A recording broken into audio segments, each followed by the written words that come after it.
आदाब नाजरीन, आपका मेज़बान सईद नज़ाकत खलीफा आपकी खिदमत में हाजिर। आप देख रहे हैं पुकार न्यूज़ नेटवर्क के लाइव नशरियात।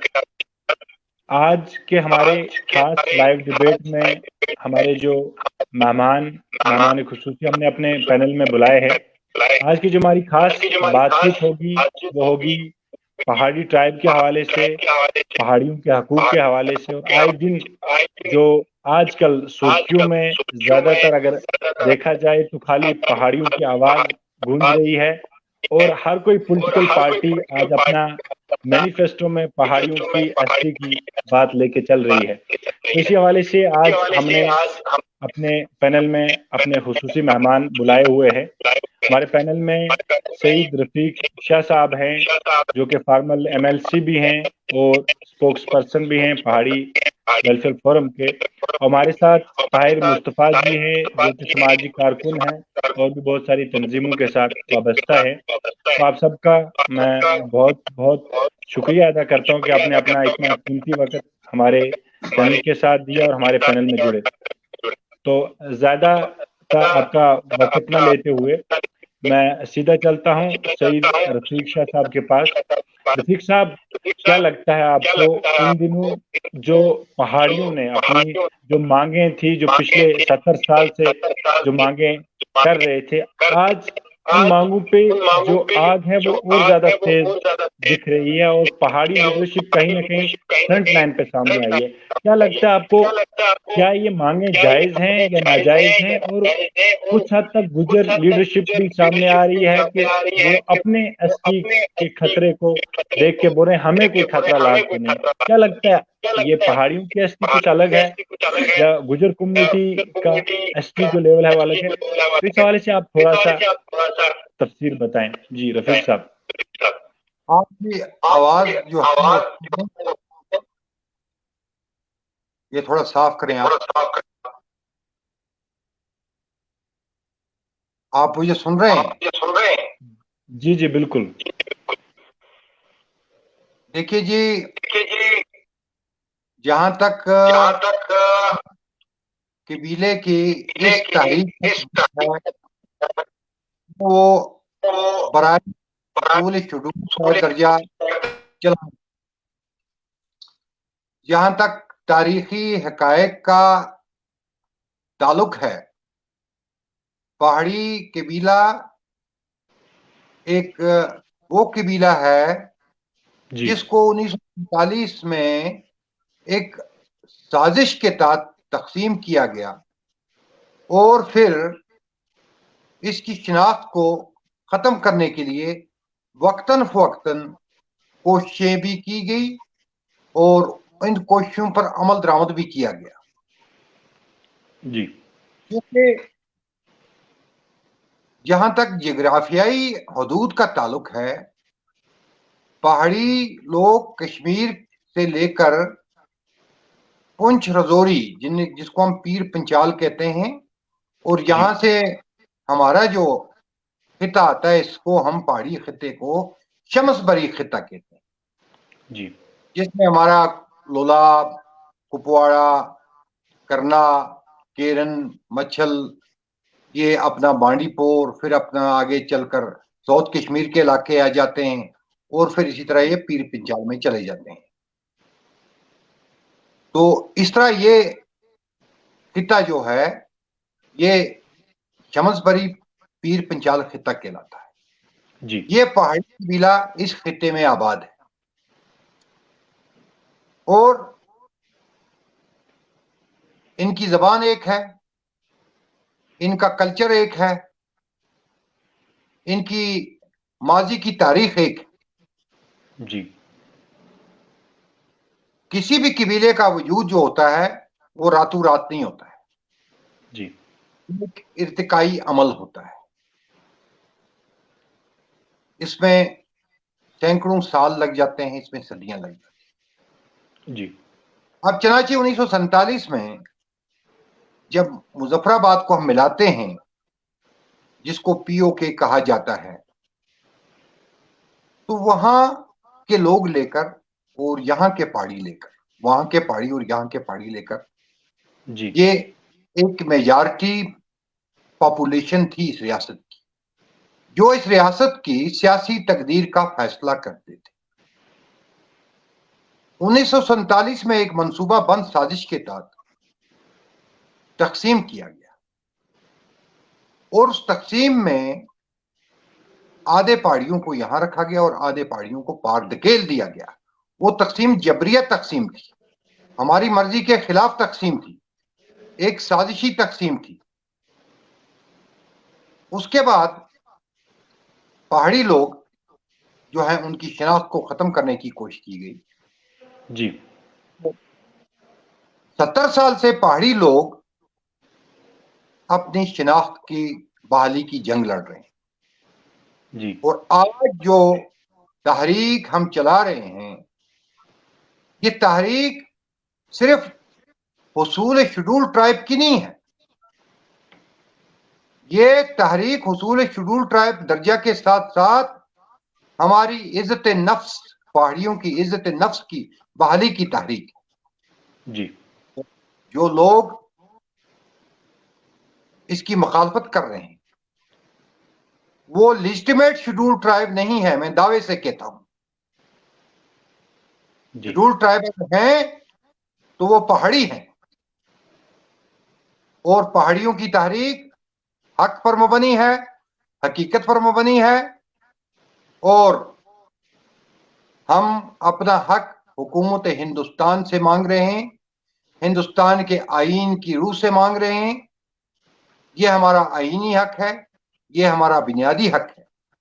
जो लोग ये खदशात जाहिर कर रहे हैं, जिन्होंने अपने आप को फेक ट्राइब बनाकर पेश किया और 1999 में उन्होंने सियासी असर रसूख इस्तेमाल करके और रियासत के नामुसाद हालात का नाजायज फायदा उठाकर अपने आप को ट्राइब का दर्जा दिलवाया, वो लोग इस चीज से न डरें कि हम उनका हक मार रहे हैं।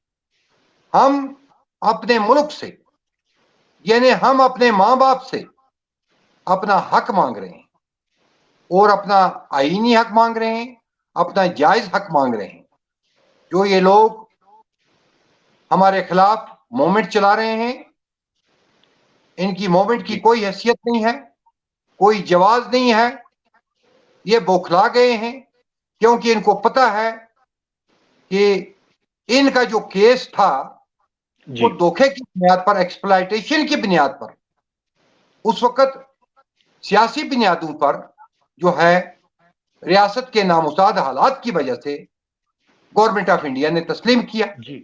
जी रफीक साहब आपकी तरफ वापस लौटेंगे, हम ताहिर साहब की तरफ चलते। ताहिर मुस्तफा साहब, क्या लगता है आपको, अभी जो डिवाइड एंड रूल पॉलिसी देख रहे हैं हम, अभी गुज्जर पहाड़ी के नाम पे आपस में लड़ाया जा रहा है लोगों को, पहाड़ी स्टेट से एक तरफ, दूसरी तरफ गुज्जर और पहाड़ी के नाम पे लड़ाया जा रहा है, पॉलिटिकल पार्टीज अपने एजेंडा इस्तेमाल कर रही हैं पहाड़ियों को। क्या लगता है, पहाड़ियों को अपनी तारीख एक पहाड़ी नाम पे चलानी चाहिए या फिर किसी पॉलिटिकल पार्टी के एजेंडा के नीचे रह के चलानी चाहिए? ताहिर साहब।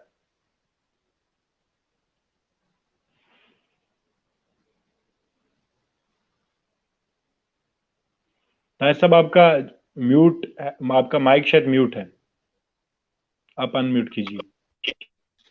जी शुक्रिया से मजाक में आपका। और सबसे पहले तो मैं इस चीज को कबूल करूंगा कि जो सैयद रफीक शाह साहब ने जो चीजें कही, मैं उन सारी दलीलों को, उन सारी बातों को पूरी तरीके से उन चीजों पर अमल करता हूँ कि जो उन्होंने कहा वो बिल्कुल हक है। और दूसरी जो आप कह रहे हैं कि आज के टाइम में हमें पॉलिटिकल पार्टी के अंडर में मतलब इस मुहिम को चलाना चाहिए। आपकी आवाज क्लियर नहीं आ रही है मुस्तफा जी, आपकी आवाज पूरी तरीके से क्लियर नहीं आ रही। हेलो जी जी जी जी बताएं। जो आपका सवाल है कि आज पहाड़ी कबीले को एक पॉलिटिकल किसी पार्टी के नीचे या कि इसकी अपनी जो एक आइडेंटिटी खोई हुई थी, उस पर इसको जो है आगे चलने की इस मुहिम को और ज्यादा तेज करने की हमें जरूरत है। जी मैं सबसे पहले तो ये कहूंगा कि हमारे इस कबीले को रखा हुआ था। अगर हम बात करें सियासी तौर पर, समाजी तौर पर, या इक्तिसादी तौर पर, या माशरी तौर पर, किसी भी तरीके से अगर हम बात करें तो इसे दबा करके तो रखा गया था। लेकिन आज वो जो वो वकार था, आज पहाड़ी उसको दोबारा जो है वो छीन कर हासिल करने की कोशिश कर रहे हैं। अगर हम 1989 की बात करें तो जब ताहिर जी, आपकी आवाज कट कट के आ रही है, आपकी आवाज क्लियर नहीं आ रही। आई थिंक नेटवर्क प्रॉब्लम है तभी नहीं। जी जी। हेलो जी जी। तो मैं बात कर रहा था कि आज का जो हमारा मिशन है कि जिसके ऊपर पहाड़ी आज ये मांग कर रहा है, डिमांड कर रहा है कि हमारा ये एसटी का रिजर्वेशन हमें मिलना चाहिए, एसटी स्टेटस मिलना चाहिए। जी। तो ये 1989 में जब गद्दी, सीपी या गुजर बकरवाल या बाकी कुछ कास्ट को जब एसटी स्टेटस दिया गया, हमारा हक तो तभी बनता था। लेकिन जी। कुछ लोगों ने उस वक्त हमारे इस कबीले को, हमारे इस ट्राइब को नजरअंदाज करके तो खुद तो हकूक हासिल कर लिए, और हर एक पहाड़ी ने पूरी तरीके से इनका सपोर्ट किया, इनको हर लिहाज से इनकी मतलब इनकी हिम्मत दी, और इनको मतलब के एकदम पूरी तरीके से सपोर्ट किया। लेकिन आज जब पहाड़ी अपना हक मांग रहा है, और वो हक गवर्नमेंट ऑफ इंडिया से मांग रहे हैं, क्योंकि ये फंडामेंटल राइट है हमारा, हम अपना हक मांग रहे हैं।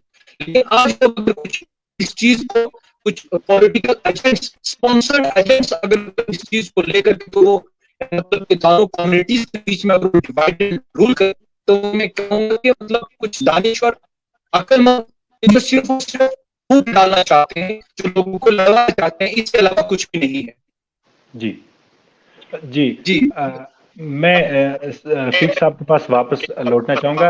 रफीक साहब, जो पहाड़ी ताहिर साहब ने कहा दबी हुई आवाज की, पहाड़ी कौम की आवाज पहले से सामने आ रही थी, लेकिन शायद कम आ रही थी। आज इस वक्त में पहाड़ी कौम की आवाज जो है वो ज्यादा सुनाई दे रही है। तो क्या लगता है आपको अभी के इस मुकाम पे पहाड़ी जो अपनी मांग कर रहे हैं, उसकी मांग गुजर कम्युनिटी या गुजर बकरवाल कौम क्यों इसके मुख्तलाफात सामने आ रही है, और वो क्यों इस चीज को उसकी खिलाफ वर्जी में सामने आ रही है? क्या हम पहाड़ी जो कौम है वो गुजर कौम से कोई हक ले रही है, या फिर अपने कुछ अलग से मुतालबात जो हैं वो सामने रख रही है? रफीक साहब।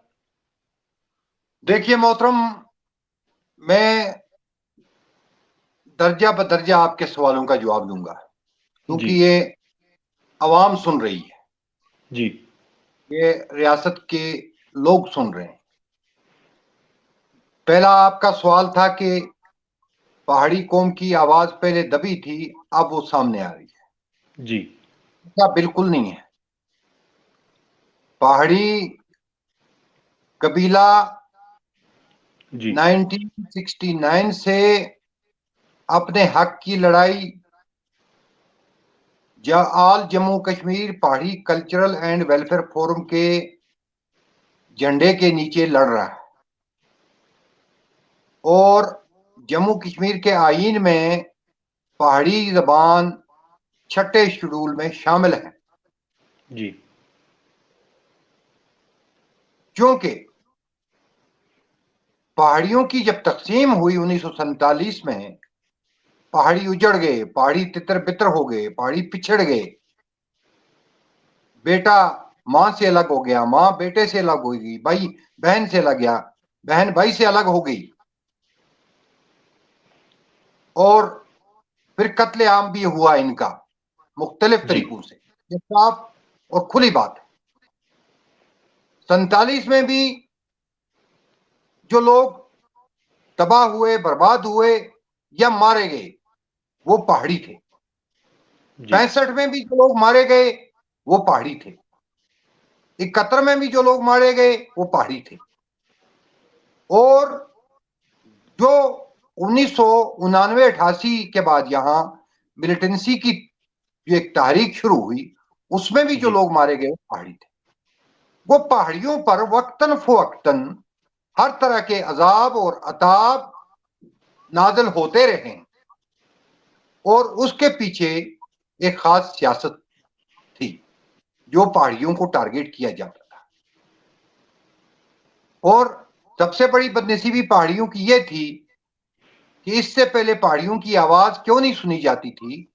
मरकज में अक्सर औकात वही हुकूमतें रही हैं, उन्हीं लीडरों की सुपरमेसी वाली हुकूमतें रही हैं जिन्होंने पहाड़ियों को तबाह करने में अपना कलीदी रोल अदा किया, और वो लोग मरकज में पहाड़ियों की आवाज को नहीं सुनते थे। जी हालांकि हमारी रियासत की सरकारों ने हर वक्त इस केस को जो है रिकमेंड किया, चाहे वो गवर्नर आए यहाँ पर, वो यहाँ पर पॉपुलर गवर्नमेंट रही, वो नेशनल काउंसिल की रही या वो किसी भी गवर्नमेंट की रही, उनने हमारे केस को रिकमेंड किया, उन्होंने जी इस केस को जेन्युइन करार दिया। लेकिन सेंटर में इस केस को एक्सप्लॉइट किया जाता था क्योंकि वहां पहाड़ियों के नुमाइंदे नहीं थे। जी आज ये पहली बार है 73 साल की तारीख में जब मरकज में बैठी हुकूमत ने पहाड़ियों के केस को समझा है, पहाड़ियों की हालत समझा है। उसमें मैं पहाड़ी फोरम की जो लीडरशिप है उसका भी शुक्रगुजार हूं और मरकजी सरकार का भी शुक्रगुजार हूं कि पहाड़ी फोरम की लीडरशिप ने इस केस को अच्छे तरीके से पहली बार प्लीड किया और मरकजी सरकार ने इस केस को संजीदगी से पहली बार सुना। मैं दोनों का शुक्रिया अदा करता हूं। इससे पहले भी 4% जो रिजर्वेशन पहाड़ियों को दी, क्या वो पहाड़ियों को मुंह बंद करवाने के लिए 4% रिजर्वेशन दी गई थी, क्योंकि इनकम बार का स्लैब लगा के छोड़ दिया था? क्या लगता है वो पहाड़ी रिजर्वेशन नाम के लिए थी या वाकई में ग्राउंड पे वो रिजर्वेशन दी गई थी? मेरी बात सुने, कानूनी बात सुने। वो बिल जब लाई, वो बिल मैंने लाई थी 2014 में, वो बिल मैंने लाई थी। उससे पहले कई बिलें लाई थी मैंने, वो बिलें फेल हो गई थी। और जब वो बिल मैंने लाई, उस वक्त उमर अब्दुल्ला साहब चीफ मिनिस्टर थे, तो उमर अब्दुल्ला साहब ने जब उसके साथ हमने एक मीटिंग की तो बिल उनको दिखाई हमने, तो उन्होंने कहा कि ये बिल ठीक है। उनकी कोई कमिटमेंट भी थी पहाड़ियों के साथ। वो बिल उन्होंने कहा कि मैं इसमें सरकारी बिल लाऊंगा जी क्योंकि मैं भी आपकी बिल जो है वो पास ना हो। वहां उमर अब्दुल्ला का जो है वो मुखलिसाना रवैया था, वो उसका गुड इंटेंशन था। उसने कहा मैं सरकारी बिल लाऊंगा। बाद में हमारी बिल को उन्होंने रख लिया, उन्होंने अपने तौर सरकारी बिल लाई, जो मैंने बिल लाई थी फिर उसको रख लिया उमर साहब ने, और उसने अपनी तरफ से सरकारी बिल बनवाई और वो सरकारी बिल वहां पास हुई ऐवान में, दोनों ऐवानों में। वो जब पास होकर 5% ये उस वक्त पास हुआ था, तो वो फिर गवर्नर वोरा साहब के पास गई, तो गवर्नर वोरा साहब पर दिल्ली से दबाव डाला गया, तो उस बिल को इंप्लीमेंट नहीं होने दिया। फिर दोबारा सैलाब आ गया, सैलाब के बाद ये मसला ऐसे ही रह गया, और फिर इलेक्शन हो गए तो दूसरी गवर्नमेंट आ गई, बीजेपी पीडीपी गवर्नमेंट। फिर बीजेपी पीडीपी गवर्नमेंट में दोबारा इस बिल को पास किया गया, और ये वाहिद बिल है जो 2 बार पास की गई। फिर जब तक गवर्नर साहब यहां से तब्दील नहीं हुए तब तक इस बिल को इंप्लीमेंट नहीं किया गया, और फिर 2017 में इसके जो है सबऑर्डिनेट लेजिस्लेशन हुई। तो लेकिन ये जो एक बात वो ये है, पहाड़ियों का मुंह बंद करने के लिए नहीं दिया गया। ये जो कोटा है ये हमें बैकवर्ड कोटा में से दिया गया है, और किसी भी ट्राइब को शेड्यूल ट्राइब दर्जा देने से पहले ये जरूरी होता है कि स्टेट गवर्नमेंट उसको बैकवर्ड जो है करार दे। क्या रफीक साहब 8 लाख की इनकम डिसाइड करेगी कौन पहाड़ी है कौन नहीं है?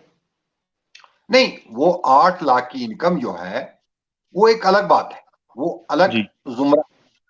पहाड़ी ये जो रिजर्वेशन दी गई है 4% की, ये आप समझें ये बैकवर्ड कोटा में से दी गई है, ये बैकवर्ड कोटा में से दी गई है जी। और इसमें भी जो है 8 लाख की इनकम का स्लैब लगाया गया है, क्योंकि ये बिल जिस वक्त पास हुई मैं ऐवान में था, और उस वक्त भी हमारे जो गुजर भाई हैं उनके जो नुमाइंदे थे वो पर्चियां बांट रहे थे, वो मुझे सुन रहे हैं इस वक्त जी। और उसमें वो उस वक्त सीट पर जाकर पर्चियां बांट रहे थे एक एक मेंबर को, आप इस बिल को फेल कराओ। जब अपर हाउस में ये बिल अटक गई तो उस वक्त वहां पर हमारे एक चौधरी साहब थे, वो पर्चियां बांट रहे थे उस वक्त मैं शुक्रगुजार हूं जो आजाद शत्रु साहब वहां बैठे थे, उन्होंने बड़ा कलीदी रोल किया जी, उन्होंने हमारा साथ दिया और ये बिल अपर हाउस में पास हुई। तो 8 लाख का स्लैब देना ये एक मसला है, ये भी बहुत बड़ा मसला है, लेकिन जी, हमारा मसला 4% का नहीं है।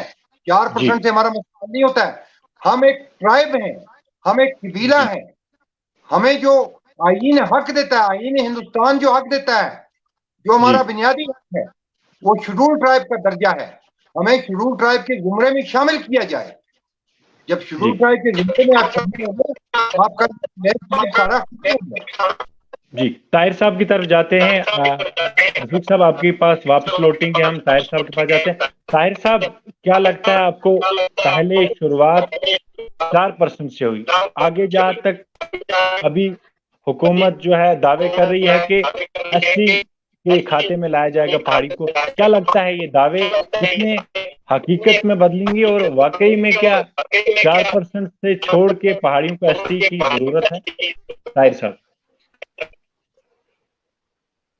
जी, जी, आज पहाड़ियों को 4% जो रिजर्वेशन दिया गया 2020 के अंदर, 4% रिजर्वेशन देकर के, तो उन्होंने इस चीज को जाहिर कर दिया कि हाँ, ये पहाड़ी एक ट्राइब है। और जब पूरे हिंदुस्तान के अंदर देखा गया कि 705 ट्राइब्स थी, और सभी जो पैरामीटर्स, जब सभी जी, पैरामीटर्स को देखा, पैरामीटर्स को देखने के बाद इस चीज को वाज़ेह कर दिया गया कि जो पहाड़ी ट्राइब है वो भी एक डिजर्विंग ट्राइब है कि जिसका एसटी का स्टेटस जिसको नहीं दिया गया, अब इसको इस जिम्मे में ला दिया गया है कि अब जो है वो 2021 में या 2022 में 22 में अब इस ये बात तो तय है कि पहाड़ियों को एसटी स्टेटस मिलेगा। जी, अब जो लोग इस चीज की अपोजिशन कर रहे हैं, तो पहले तो मैं उनसे ये कहूंगा कि जब 4% रिजर्वेशन दिया गया, तब उन लोगों ने इस चीज को अपोज क्यों नहीं किया? तब तो उनको शायद यही लगता था कि ये पहाड़ी ट्राइब है, एसटी की डिमांड आज से नहीं, मतलब 1989 से कर रहे हैं, पूरी तरीके से इस चीज की जद्दोजहद कर रहे हैं। और अगर मैं बात करूं कि जब एस्टेब्लिशमेंट हुई 1989 की पहाड़ी एडवाइजरी बोर्ड की, तो तब से लेकर आज दिन तक अगर जी, पहाड़ी जो ट्राइब है वो कंटिन्यूसली जद्दोजहद कर रही थी, और ये लोग मदहोश थे।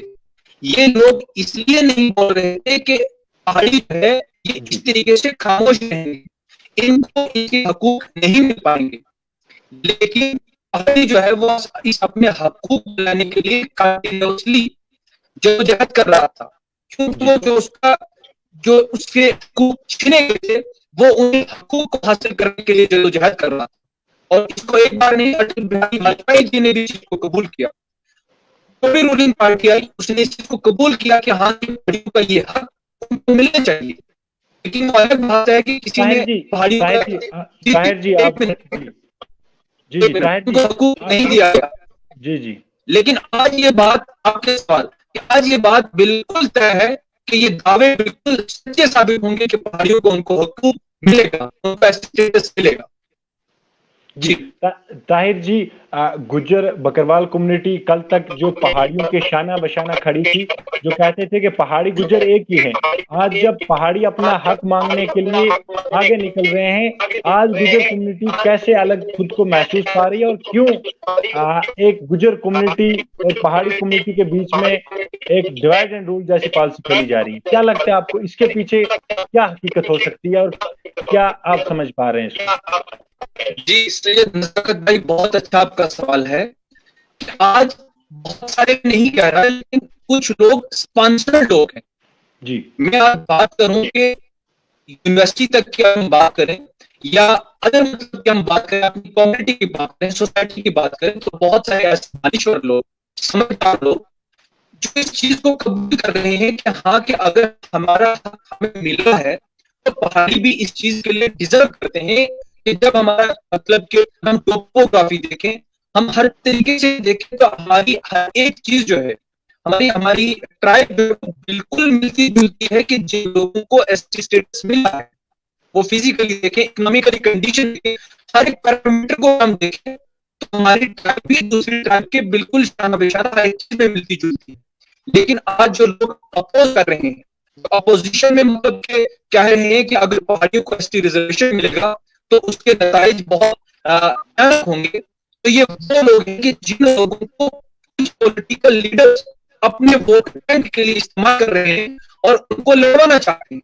वो जिन लोगों ने पहले ही दो मतलब कबीलों के अंदर एक बंदरबांट काम किया हुआ था। लेकिन मैं अगर बात करूं एक सोसाइटी की, समाज की, जहां पे गुजर और जहां पे पहाड़ी जो है आज से पहले ये थे, सिर्फ जब वोटों का समय आया वोट बैंक के तौर पर इनको इस्तेमाल किया गया। और ये भी वही लोग हैं जो आज गुजर और पहाड़ी को के द्वारा लाना चाहते हैं। समझदार तो आज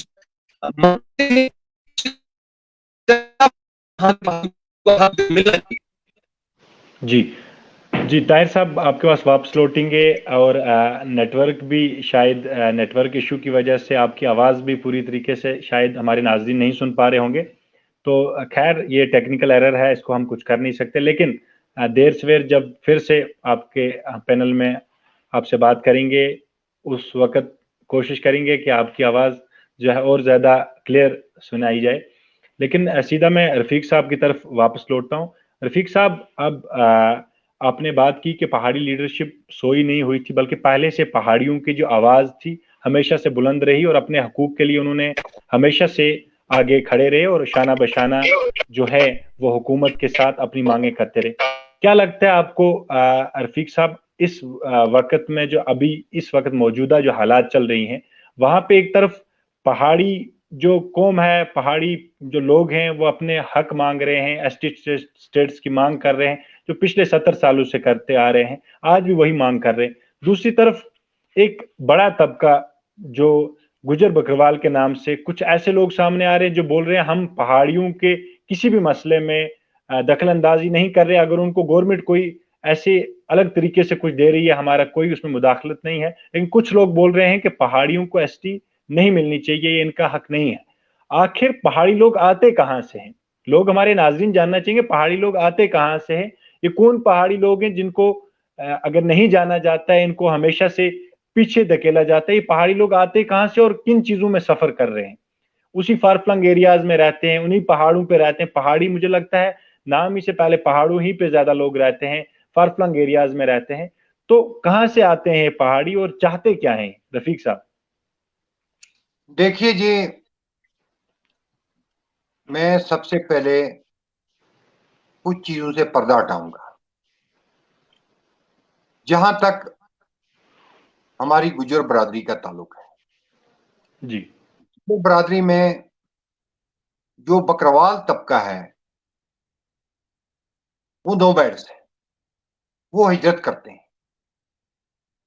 हम ये अपील करते हैं कि अगर बकरवाल तबके का जो है कोटा बढ़ाया भी जाएगा तो हमें कोई इतराज नहीं, हम उनके साथ खड़े। लेकिन जो गुजर तबका है जहां तक उनका ताल्लुक है, जी पिछले दिन मैं सुन रहा, हमारे एक बहुत बड़े गुजर लीडर जो ब्यूरोक्रेट भी रहे हैं, चौधरी मसूद, वो एक बार इंटरव्यू में कह रहे थे गुजर लीडर जो ब्यूरोक्रेट भी कि उनकी जो कोई बुजुर्ग लेडी थी, उनकी उम्र उस जमाने में कोई 100 साल से ज्यादा थी, ये उनके कहने के मुताबिक। वो कहते, चौधरी मसूद साहब फरमा रहे थे कि इस जम्मू पर ठेकरियों का राज होता था। जम्मू पर ठेकरियों का राज था, यानी रजवाड़े थे ठेकरी। और फिर मैं एक चीज से और पर्दा उठाना चाहता हूं कि लखनपुर के उस पार चले जाओ तो जो चौहान है वो राजपूत है। ये शहनशाह पृथ्वीराज चौहान की औलाद कहलाते हैं अपने आप, ये अपने आप को राजपूत कहलाते हैं। और ये खटाने लखनपुर के उस पार राजपूत हैं, ये बुढ़ाने लखन पार के उस पार राजपूत हैं, ये सलारिये लखन पार के उस पार राजपूत हैं, ये बजाड़ लखन पार के उस पार राजपूत हैं। जम्मू कश्मीर में आकर ये कैसे शेड्यूल ट्राइब बन गए? मेरा सबसे पहला सवाल ये है कि जम्मू कश्मीर में आते ही ये कैसे शेड्यूल ट्राइब बन गए? और ये लोग फिर कहते हैं कि पहाड़ी शेड्यूल ट्राइब नहीं है। तमाम किरदार, तमाम कैरेक्टर जो शेड्यूल ट्राइब के होते हैं, जो कबीले के होते हैं, वो पहाड़ियों के अंदर है। पहाड़ियों की जबान मुश्तरक है, एक जबान है, पहाड़ियों हालांकि ट्राइब के लिए जरूरी नहीं होता उनका जिग्राफिया, लेकिन हमारा जिग्राफिया भी एक है। यहाँ हमारे कुपवाड़ा से लेकर पुंछ रजौरी तक, और पहाड़ी जो हैं माल मवेशी पालते हैं, पहाड़ी जो हैं वो बकरवालों के साथ माइग्रेशन करते हैं। हालांकि इस तबके में, हमारे गुजर बकरवाल तबके में, सिर्फ बकरवाल जो हैं वो माइग्रेशन करते हैं, गुजर लोग माइग्रेशन नहीं करते हैं। ये झूठ बोला जा रहा है गुजर लोग माइग्रेशन कर रहे हैं। इसमें सिर्फ बकरवाल एक तबका है, बिल्कुल वो हमारे लोगों के साथ माइग्रेशन करते हैं। यहाँ हमारी बेकू में आते हैं, यहाँ दुमारी तक चले जाते हैं, यहाँ आगे बंगस तक चले जाते हैं, यहाँ आगे जो है गुरेज तक चले जाते हैं, मच्छल तक चले जाते हैं, और हमारे लोग भी जाते हैं। मेरी अपनी बेके हैं, मैं खुद बेकू में जाता हूं, मेरी नानी, दादी, मेरी माँ सब बेकू में जाते थे, मुझे अभी भी याद है। और अभी मिलिटेंसी की वजह से कुछ साल हम बेकू में नहीं गए, लेकिन अब इस साल जाकर मेरे चाचू ने, मैंने फिर जाकर अपने कोठे बनाए हैं। हमारे लोगों ने अपने जला दिए थे, वो हमने फिर ठीक किया। और मैं इस साल बेकू में गया था, मैंने वहां भी एक वीडियोग्राफी की थी, मैं वहां के लोगों से मिला था, वो भी मैंने वो रिपोर्टिंग वहां से। लिहाजा हमारे अंदर वो तमाम जो जरूरियात होने चाहिए, वो तमाम जो कवायद ज़ाबित होने चाहिए कबीले में, वो हमारे अंदर हैं। देखिए जी, आप पुंछ से बोल रहे हैं, तुसन दी तो मेरी जबान एक कोई ही नहीं है, तुसन दा मेरा कल्चर एक कोई है, तुसन दा मेरा खान पान एक ही है, तुसी भी माइग्रेशन करते हो, मैं भी माइग्रेशन करता। तो लिहाजा ये बात जो है, ये जो मखमसा है, ये दूर करना चाहिए। ये दो हैं, गुजर अलग है और बकरवाल अलग है। और इंडियन जो आप सर्च करें, आप वहां पर ढूंढें, जो हिंदुस्तान की सरकारी तौर तस्लीम शुदा, आईनी तौर तस्लीम शुदा ट्राइब्स हैं, उनमें बकरवाल को ट्राइब कहा गया है, गुजर को ट्राइब नहीं कहा गया है। अलबत्ता बकरवालों का मारकर ये गुजर खा रहे हैं, बकरवालों के साथ अपने आप को जोड़ दिया इन्हें। जी, आप आईपीएस हैं, आप डीजीपी रिटायर होते हैं, आप कमिश्नर सेक्रेटरी हैं, और आपका बच्चा क्या, वो भी ट्राइब के स्टेटस का हकदार है जी। वो तो जाकर दिल्ली में पढ़ता है, वो तो जाकर डीपीएस में पढ़ता है, वो भी कैटेगरी लेता है। और यहां से पहाड़ी जो उसी लोकलिटी, उसी जियोग्राफिया, उसी कल्चर में रहता है, उसका बच्चा गांव में पढ़ता है, उस बेचारे के पास स्कूल फीस नहीं है, वो भीख मांग मांग कर, वो जम्मू के होटलों में बर्तन धो कर, कई मैंने पहाड़ी लोग देखे जम्मू के होटलों में बर्तन धोते हैं, सड़कों पर सोते हैं, जाकर वहां बोझा ढोते हैं, और वो बेचारा जाकर पढ़ता है, तालीम हासिल करता है, वो पीएचडी करके नौकरी के लिए तरसता है। और आपका जो मैट्रिक पास है, वो टीचर अपॉइंट है, जडीओ रिटायर करता है, वो क्लास 4 भर्ती होता है, गेस्ट अफसर रिटायर होता है। ये कहां का इंसाफ, ये नाइंसाफी। और दूसरी बात यह है कि हम इनका हक नहीं छीन रहे हैं, चलो जैसे तैसे इनको मिला है, 10% मिला है, हम इनका हक नहीं छीन रहे हैं जी। हम गवर्नमेंट ऑफ इंडिया से मांग रहे हैं, हम अपने आईन से मांग रहे हैं, हम अपना आईनी हक मांग रहे हैं, और वो हक गवर्नमेंट ऑफ इंडिया को हमें देना है। इसमें कोई सियासत नहीं है, कोई इसमें दोगली बात नहीं है। मैं सीधी सीधी बात कि हम जम्मू कश्मीर पहाड़ी कल्चरल एंड वेलफेयर फोरम के प्लेटफॉर्म पर एक मुतहदा तारीख चला रहे हैं, एक मुतहदा लीडरशिप पर, एक मुतहदा लीडरशिप के तहत, एक मुतहदा के तहत हम लड़ रहे हैं, और हम गवर्नमेंट ऑफ इंडिया से वो हक लेकर रहेंगे, और तब तक नहीं बैठेंगे जब तक वो हक हमें मिले ना, चाहे ये गवर्नमेंट हो, चाहे कोई और गवर्नमेंट हो। रफीक साहब के पास वापस लौटते हैं। हमारे एक और मेहमान मुनीर साहब, जो कि उड़ी से हैं, पहाड़ी वेलफेयर फोरम के मेंबर हैं, और इनके भी कंट्रीब्यूशन रहा है पहाड़ी कौम के साथ। तो मुनीर साहब देर सवेर हमारे साथ जुड़े, तो अब मुनीर साहब आपसे जानना चाहेंगे आप भी पहाड़ी वेलफेयर फोरम के मेंबर हैं और आपकी भी करीब से नजर आती है इन चीजों पे, तो क्या लगता है आप हमारे नाजरीन तक क्या पैगाम पहुंचाना चाहते हैं, खासकर उन गुजर पहाड़ी नाजरीन तक जो देख रहे हैं, खासकर जम्मू कश्मीर का वो तबका जो इस टाइम ये आवाज उठाए बैठा हुआ है कि पहाड़ियों को एसटी हक नहीं मिलना चाहिए। आपका क्या नजरिया इस हवाले से मुनीर साहब? आपका क्या नजरिया इस हवाले से मुनीर साहब? सबसे पहले मैं आप सबको अस्सलाम अर्ज करता हूं। थोड़ा टाइम लग गया मुझे आने में। देखिए, जो पहाड़ी जो कबीला है, जो पहाड़ी ट्राइब है, ये आज से नहीं बल्कि ये कम व बेश 1989 से कंटिन्यू ये जो स्ट्रगल है ये चला रहा है, जब से असेंबली में बिल बनी है इसके लिए। और बदकिस्मती से कुछ सबसे पहले मैं ये कहूं कि जो हमारे गुजर भाई हैं, मेरी आवाज आ रही है? जी जी बिल्कुल आ रही है।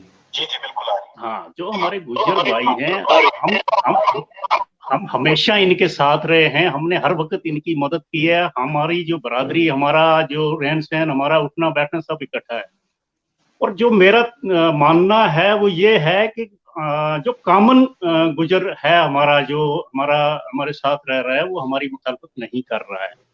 ये चंद लोग हैं जिनकी दुकानें गुजर बकरवाल के नाम से चल रही हैं और जो इसका फायदा ले रहे हैं, ये वो लोग हैं जो हमारी मुखालफत कर रहे हैं। और वो गिने चुने लोग हैं, क्योंकि अगर वो मुखालफत नहीं करेंगे तो उनकी दुकानें नहीं चल पाएंगी जी। बाकी गुजर बरादरी जो है, इस वक्त भी हम इकट्ठे रह रहे हैं, हमारा उठना बैठना है, हमारी बरादरी है।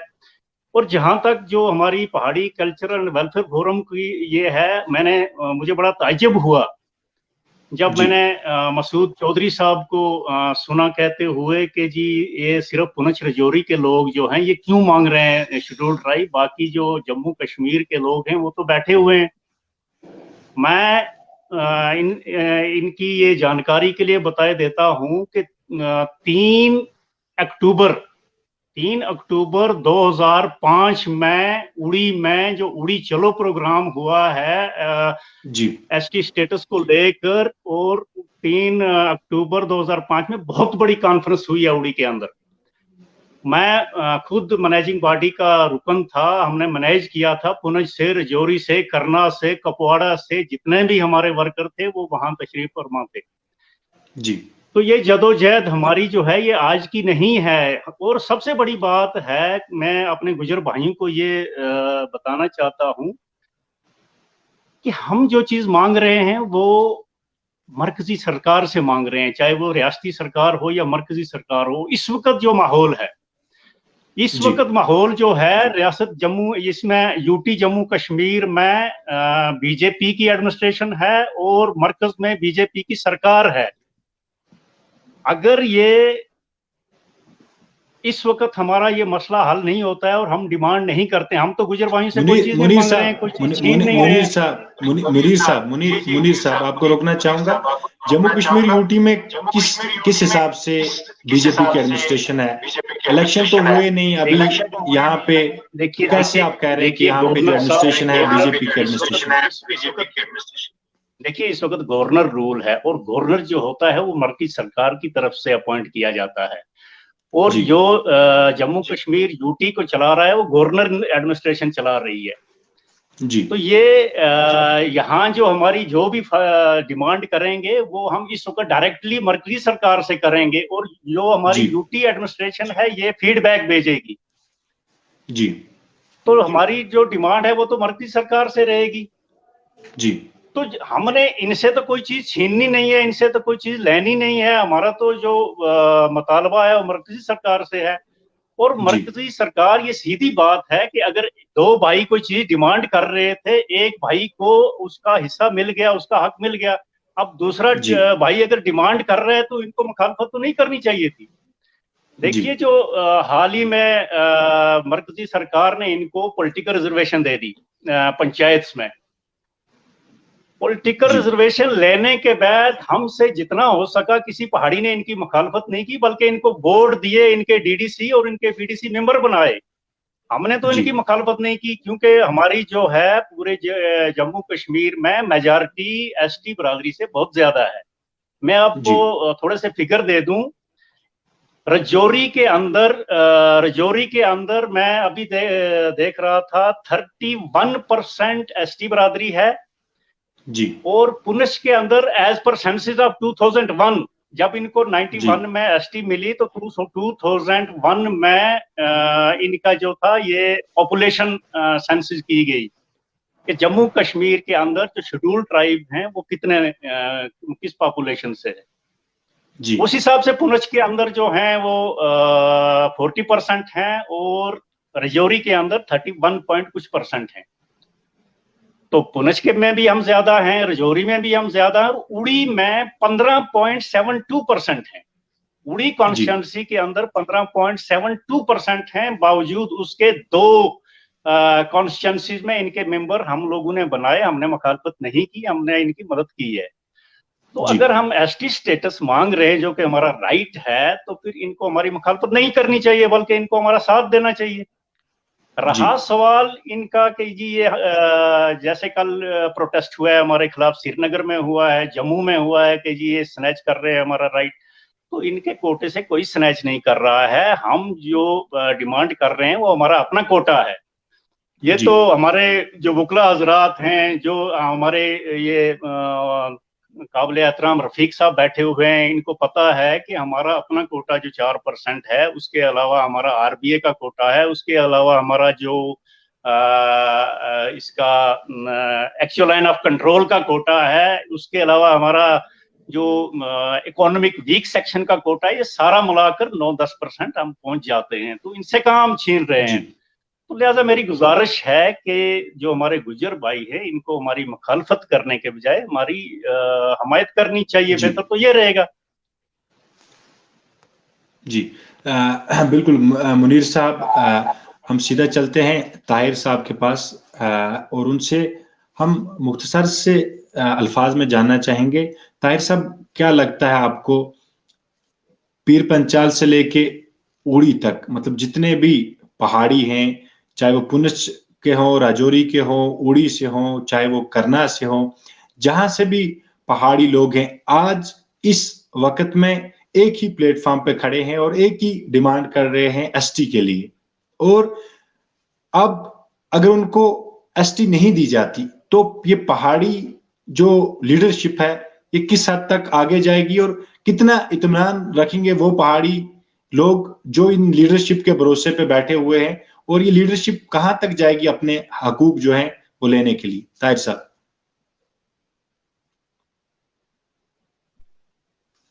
जी, तो मैं बात करूंगा कि पहाड़ी लीडर्स की, कि आपने सवाल तो बहुत अच्छा किया है कि पहाड़ी लीडर्स किस हद तक जाएंगे कि अगर इनको एसटी रिजर्वेशन नहीं मिलता। लेकिन इस बात को मैं जाहिर करूं कि अगर पहाड़ियों को अभी उनका रिजर्वेशन नहीं मिलता, लेकिन पहाड़ी एक वाहिद एक ऐसा कबीला है कि जिसने आज तक, ना तो इससे पहले ना इसके बाद, कभी भी वो डिवीजन का काम नहीं करेगा, क्योंकि उन्होंने हमेशा, चाहे वो गुज्जर हैं, चाहे वो बकरवाल हैं या किसी दूसरी कास्ट को, हमेशा उन्होंने कंधे से कंधा मिलाकर तो वो अपने उन्होंने समाज के अंदर एक मतलब के यूनिटी दिखाई है। और ये इसी तरीके से जितने भी हमारे लीडर्स हैं जो पहाड़ी इस फॉर्म के बैनर तले जो इस मुहिम को चला रहे हैं, और अगर नहीं भी मिलता तब भी वो इसी इत्मीनान के साथ इस मुहिम को, इस तहरीक को जो है वो पाए तकमील तक पहुंचाने की पूरी कोशिश करेंगे। और कभी भी वो किसी भी सिमत पर, किसी भी दोराहे पर वो अपनी इस कौम के साथ जो है वो खिलवाड़ नहीं करेंगे, और कौम को एक इत्मीनान तरीके के साथ, यानी शांति के साथ वो जो है एक पाई तकमील तक पहुंचाएंगे। क्योंकि अगर आज यहाँ पे पहाड़ी डिवीजन करता है, पहाड़ी अगर डिवीजन करता है, जैसे अगर बाकी कास्ट में जिन लोगों को एसटी स्टेटस मिला, उसमें वाहिद एक ऐसी कास्ट है जो आज डिवीजन की बात कर रही है, जो आज ये कह रहा है कि पहाड़ियों को उनका हकूक जो है वो नहीं मिलना चाहिए। हालांकि इसमें सिर्फ और सिर्फ एक ही गुज्जर या बकरवाल की ट्राइब नहीं थी कि जिनको एसटी स्टेटस दिया गया था, इसके अलावा और भी ट्राइब्स थी। लेकिन अगर अपोजिशन एक कम्युनिटी कर रही है तो इसके लिए बहुत सारे सवाल जो है यहां पे खड़े होते हैं कि आखिर वो ऐसा क्यों है कि वो पहाड़ियों का इस टाइम अपोजिशन कर रहे हैं जी। उसके लिए ये वाज़ेह तौर पर बात है कि आज वो भी इस चीज को जानते हैं कि अगर पहाड़ियों को यहां पे रिजर्वेशन मिलता है, हालांकि पहाड़ी उनके कोटे से नहीं ले रहे हैं, या पहाड़ी जो डिमांड कर रहे हैं ये उनसे डिमांड नहीं कर रहे, पहाड़ी तो डिमांड कर रहे हैं सेंटर से, पहाड़ी तो डिमांड कर रहे हैं अपने हक की कि जो उनको बहुत पहले मिलना चाहिए था लेकिन आज दिन तक नहीं मिला।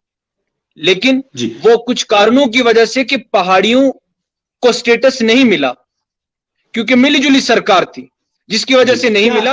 और आज आज हमें इत्मीनान है। जी, क्या लगता है आपको बहुत सारी पॉलिटिकल पार्टीज अपनी रोटी सेकने के लिए भी एजेंडा सामने रखती हैं, बहुत सारी चीजें सामने रखती है, क्या लगता है आपको ऐसा तो नहीं कहीं हो रहा जहां पे डिवाइड एंड रूल पॉलिसी खेली जा रही है, जहां पहाड़ियों और गुजरों को अलग किया जा रहा है, या फिर कुछ ऐसे भी लोग हैं गैर अनासर लोग जो इस चीज का फायदा उठा के इन कम्युनिटीज को आपस में लड़ाना चाहते हैं? नहीं, ऐसा बिल्कुल भी नहीं है, ऐसा बिल्कुल भी नहीं है, क्योंकि अगर आज की अगर हम बात करें तो आज तो अगर बीजेपी पार्टी जो मतलब के सेंटर के अंदर है वो इस चीज को मतलब वाज़ेह तौर से सामने ला रही है कि पहाड़ियों का ये हकूक इनको मिलना चाहिए था, लेकिन इससे पहले वो मतलब कि पीडीपी की सरकार आई हो या मतलब कि एनसी की सरकार आई हो, उन लोगों में ने भी इलेक्शन से पहले अपने मैनिफेस्टो के अंदर इन चीजों को मतलब कि जाहिर किया कि पहाड़ी डिजर्व करते हैं एसटी स्टेटस के लिए, लेकिन उन लोगों ने पहाड़ियों को एसटी स्टेटस नहीं दिया बल्कि सिर्फ अपने वोट के तौर पर इन लोगों को इस्तेमाल किया, गुमराह किया और वोट लिया और कहा कि पहाड़ी डिजर्व करते हैं एसटी स्टेटस के लिए। ठीक है, हालांकि मतलब कि 30 सितंबर 2005 में मुजफ्फर हुसैन बेग साहब ने जो मतलब कि रेजोल्यूशन अपना पेश कर दिया सेंटर के अंदर कि पहाड़ी तो डिजर्व करते हैं, लेकिन दिया किसी ने भी नहीं।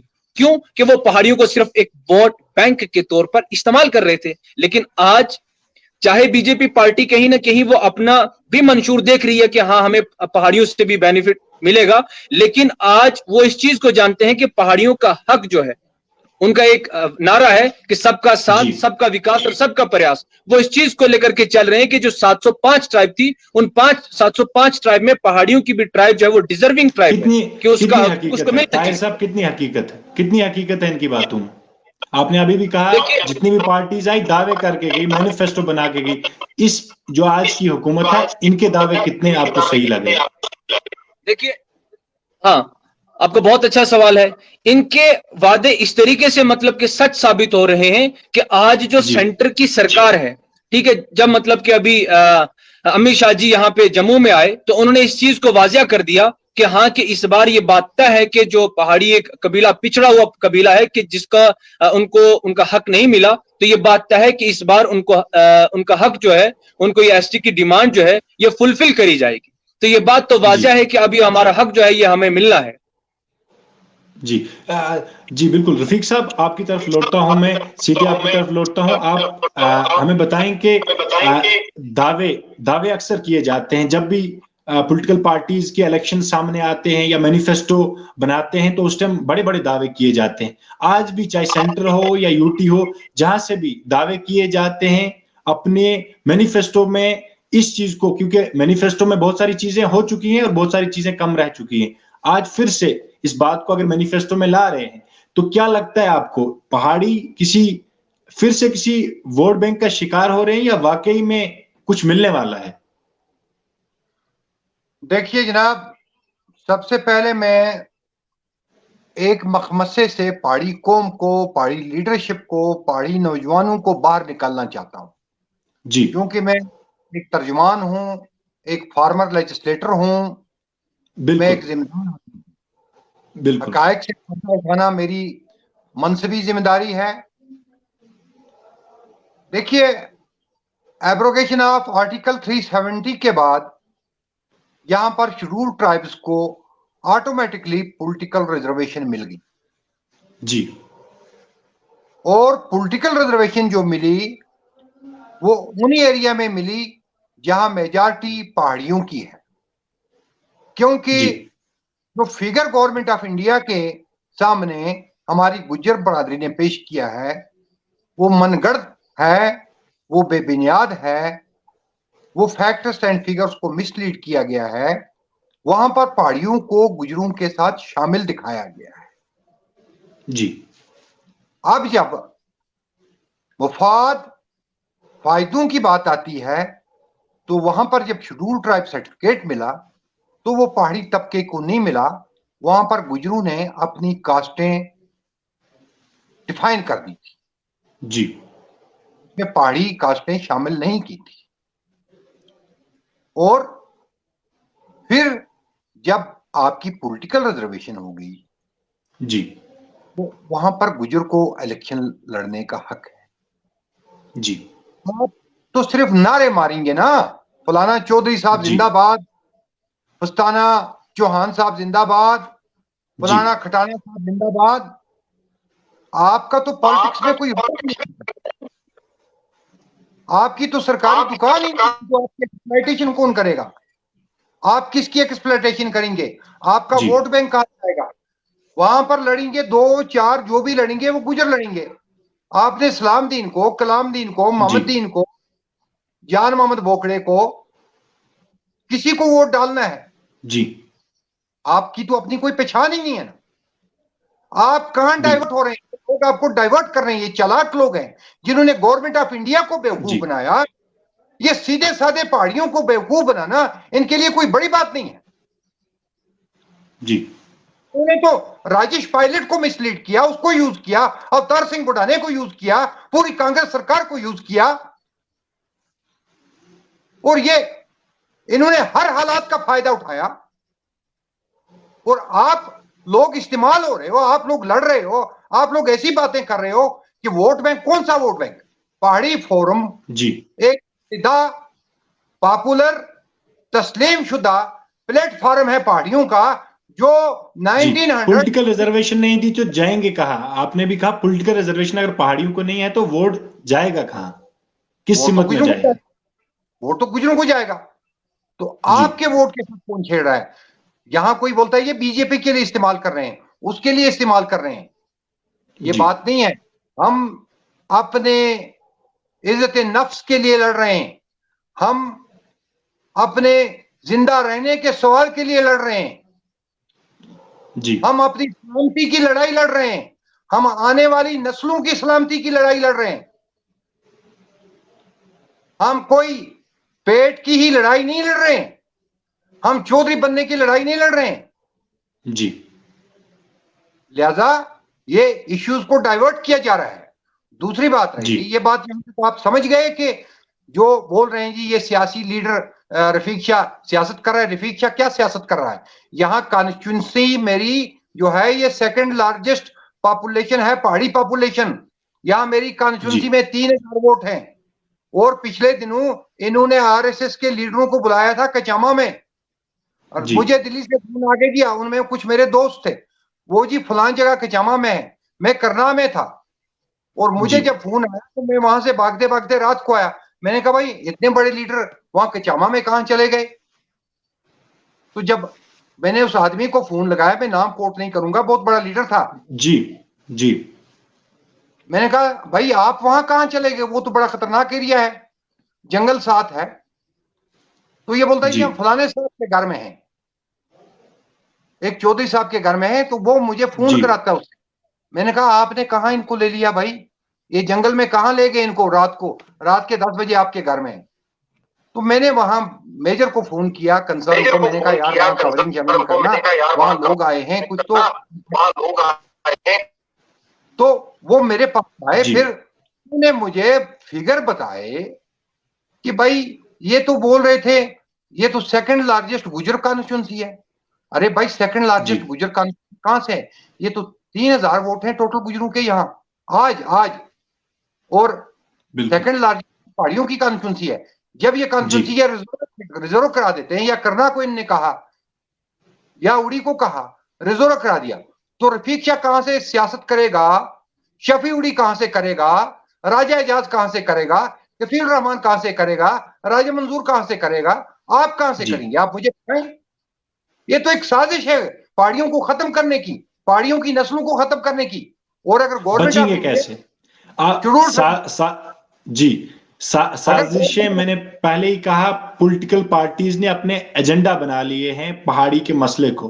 अब पहाड़ी लीडरशिप को कैसे बेदार होना है, अपने इस पॉलिटिकल एजेंडा से बाहर हटके एक ऐसे प्लेटफॉर्म पे आने की कहां पे जरूरत है इनको, एक ऐसे बैनर तले आने की जहां पे ये एकजुट हो जाएं, जहां पे पार्टीज को बालाताक रख के अपने हकूक के लिए लड़ाई लड़ी जा सके। देखिए जी, बात सीधी सीधी है, कोई पॉलिटिकल एक्सप्लॉयटेशन नहीं है, कोई पॉलिटिकल एजेंडा नहीं है।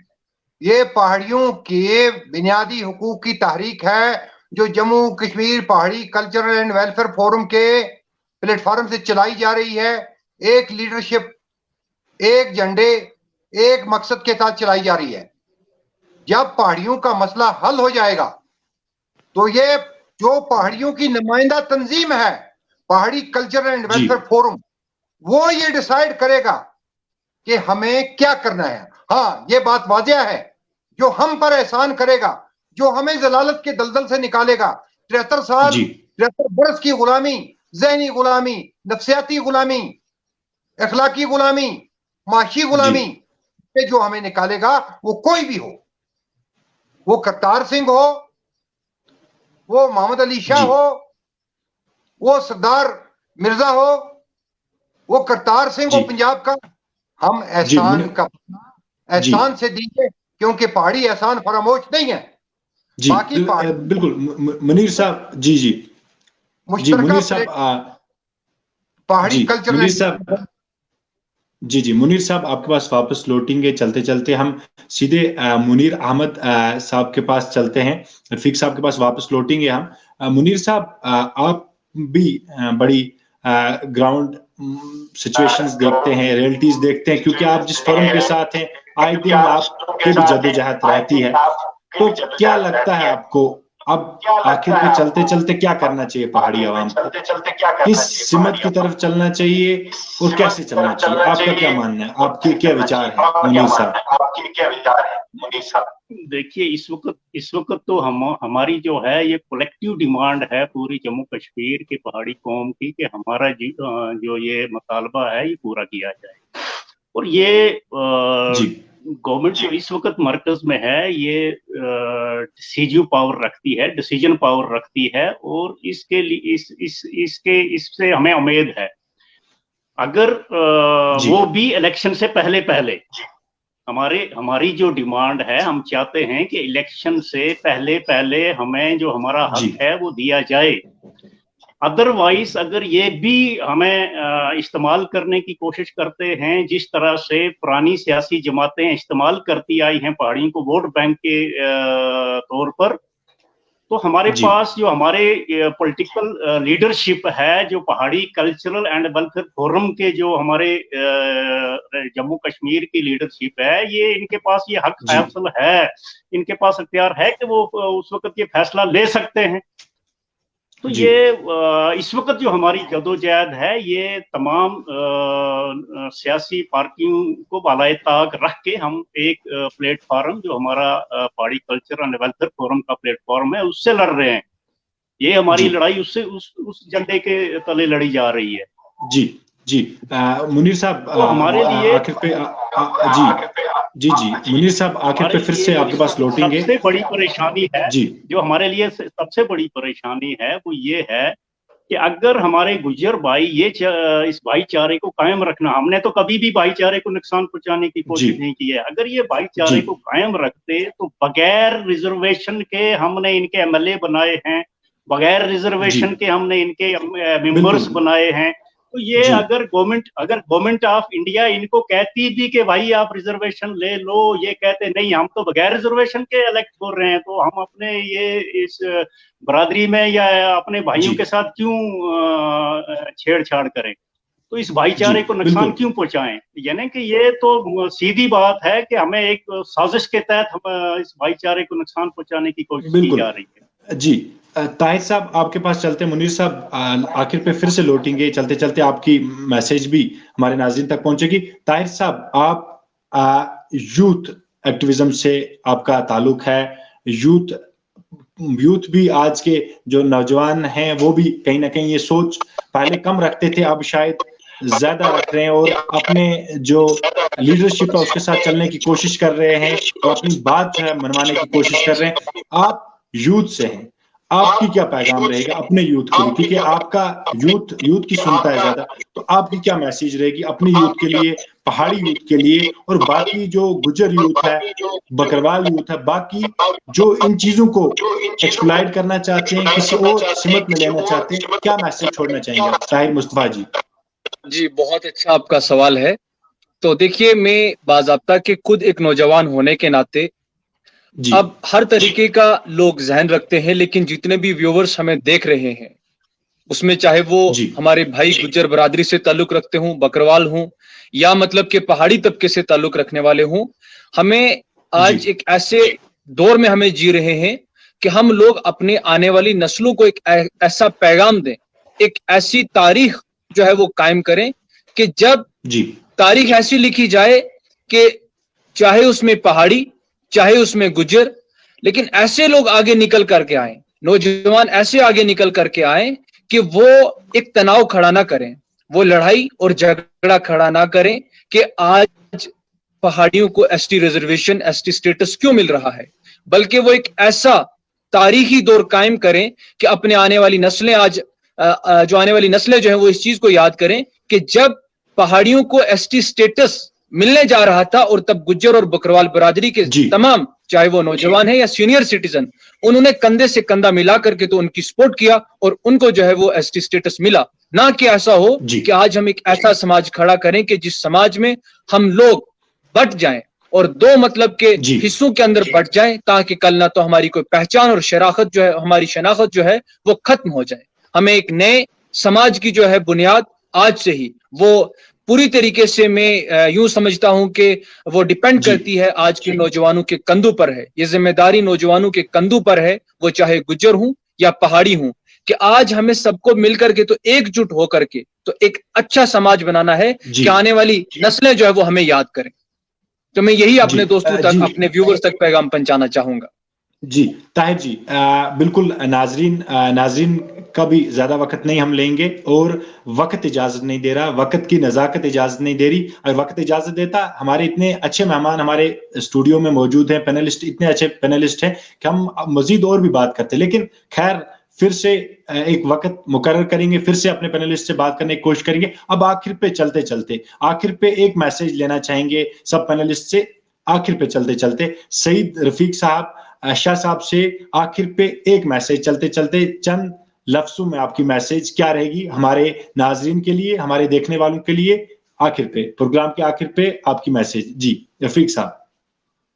देखिए जी, सबसे पहले मेरी मैसेज यह है कि तमाम पहाड़ी तबका जो है, खासकर नौजवान तबका है पहाड़ियों का, इनको मुत्तदा होकर अपने हक के लिए लड़ना चाहिए और ये हमारा आईनी हक है, बगैर किसी डर के, बगैर किसी खौफ के, बगैर किसी लैतलाल के, बगैर किसी चूं चरा के। आदमी मुनाफिक नहीं होना चाहिए, आदमी साफ को होना चाहिए और नंगी तलवार की तरह होना चाहिए।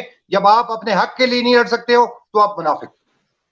तो दूसरी बात यह कि मैं गुजर भाइयों से भी अपील करता हूं कि हम आपके खिलाफ नहीं हैं, हम आपका हक नहीं छीनना चाहते हैं, हम गवर्नमेंट ऑफ इंडिया से अपना हक मांग रहे हैं।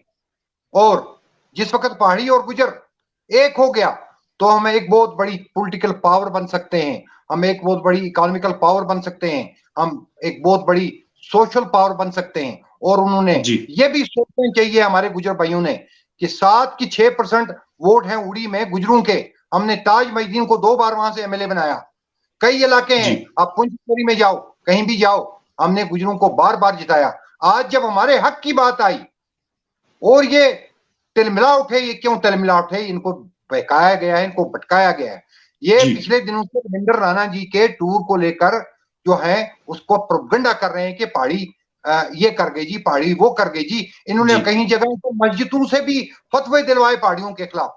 मैं ये वाजिया कर देना चाहता हूं एज चीफ स्पोक्समैन पहाड़ी cultural and welfare forum, Ravindra Raina का जो इस्तिकबाल हुआ है, क्योंकि रविंद्र रैना पहाड़ी है, पहाड़ी कबीले से है।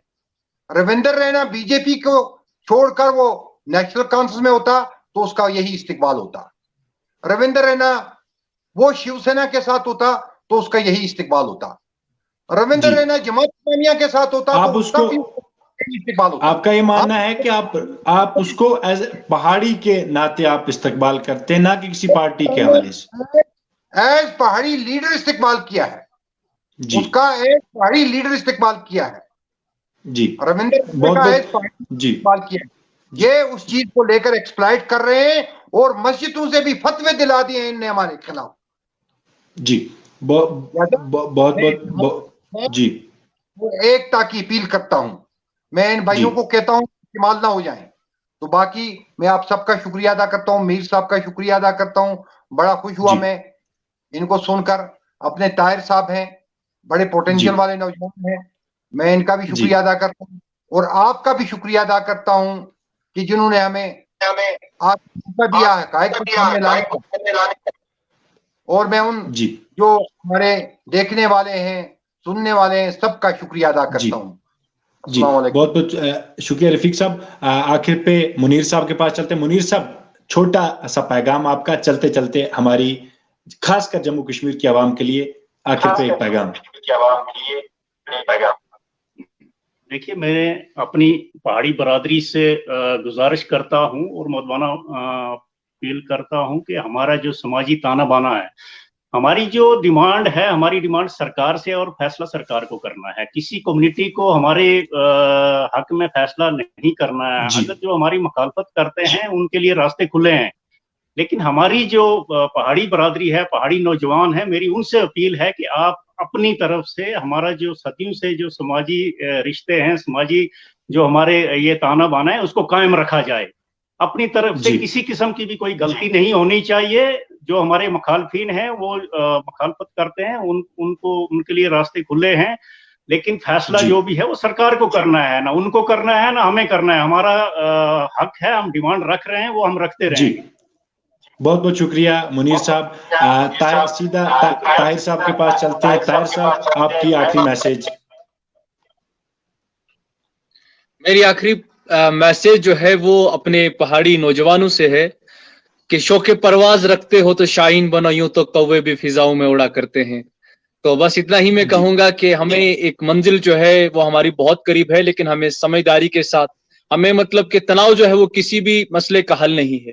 हमें उलझनों में नहीं डरना, हमें एक नए दौर की तारीख जो है वो लिखनी है। हमें बहुत दूर अपनी मतलब के आने वाली नस्लों को, अपनी इस नौजवान नस्ल को लेकर के चलना है। तो इस चीज के लिए हमें संजीदा होकर के, एकजुट होकर के तो चलना है और नए दौर की तारीख जो है वो शुरू करनी है। तो मैं यहाँ पे सैयद रफीक जो है कल्चरल पहाड़ी फोरम के मेंबर हैं, मैं उनका भी और आपको भी बहुत बहुत शुक्रगुजार हूं कि आपने मुझे यहाँ पे नाचीज को मौका दिया।